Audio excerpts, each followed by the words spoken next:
Mehef na blianish catach lí fern fefa I bhálaí Tipperary le canis na hÉireann an mach an talóm líana. A rashid le canis na bliana seo an nuair seo a Barcanúláin UPMC le a gcórsnach sa Ceannais Chainnigh a frachartha. Brian Tyres is Carl Moore a man trátarta le canis Iomána fefa na hÉireann on news.com.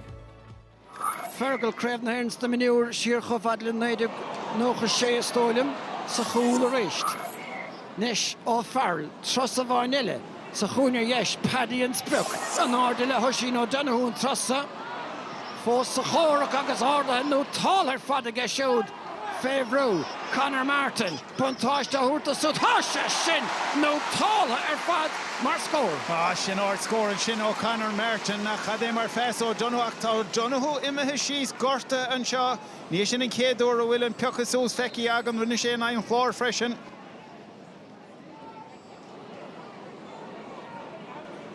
Agus tá cealú do Hortaigh da dhéanamh ag an dá idir na chéile. Nis an Shanavó, an nuas Sarvarti Murphy, má reinse peinte, tuair sé misneach nó tálacha sód, ní léon tóra wacha le ceann fadáid. Well, Owen Horgan sa cool ará leis na muir cool go raibh sé mar faríl.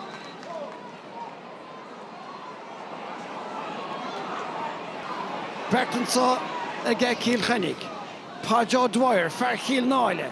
Trastan na parke o Donoghue, Ghorrig Chankine de chéile córa gan envlaáil ná factiant ar siúd, agus tá thora, tá féinte fachtaige.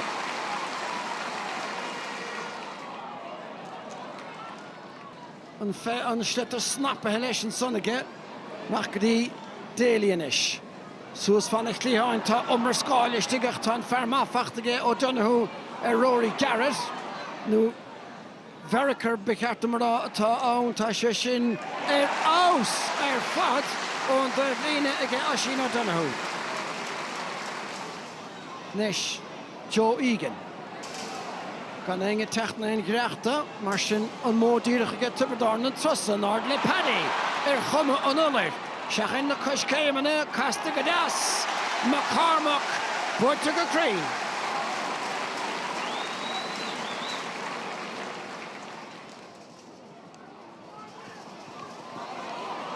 Well, tá deisian sa conis an rud a hastíí an meine stúirí dhéanamh tá sé rís cumá a garid de bhar an bhrú agus Murphy at go leor bucha amach. Trascaí Jeff Narry. Puinte ar hebh na láimh ag clé agus tá an bhartíanta ag Jeff Narry an son. A rís Rory Garrett ag cintú ná gceoch McCormack Shelley Glan a dul sa tansa sin bas mátá is mahán an tarach. Owning and Trussa, Arda Favreau, agus go díalann san ag Adam Ryan. Stachel Arsley, Adam Ellen Trussa, which sin leistigh an gcóile hawl, paint ag Adam Daly. Narry á scópa san le héfach cho fad le McDermott.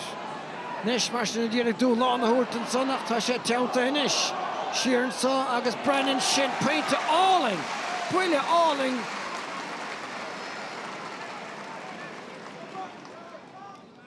Hen de 3 voor sé gunn an chláir. Dunne de híntir na dubardach. Tuairt fan scór ceart go leor agus tá aige.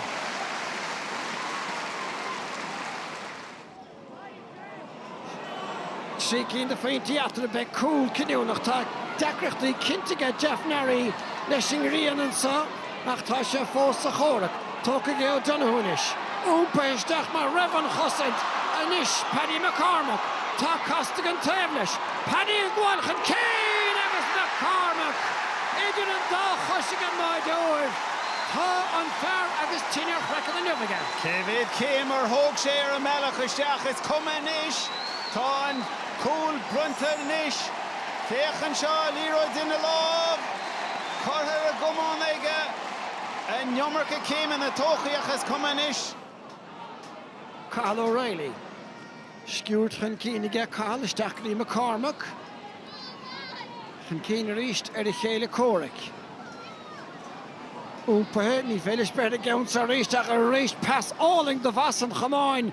Geoig á fearlbéidir an painte agus an chaint ach ba chóir páirt McCormack a luúin son.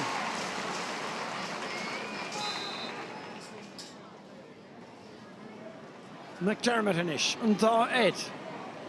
Pass live at Traston so fachtige Marty Murphy or Halloran Favreau and so Brennan agus tá feinte talk go das again. Sinan tríú ceann ó nimmert ag Brennan. Sugarí Nari inish.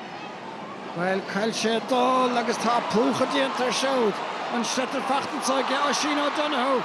Paddy McCormack a túrt fe hole. Brilliant Monaghan na Mecca. Again McCormack. Ach, Kilkenny bachúis leis. Dine Nari be ceachach sé glanta. Rinne sé cinenne íireach dul amach trí shrúr féchan sin Darragh McCarthy, Oisín O'Donoghue agus Cathal English sé Donoghue fiochan slitter agus a thugan passisteach chun fearr. Tá gimmert thar borinniu Paddy McCormack. Cadé mar chríochan sin. Ní rah seans dá leidig me nóg sa gúl.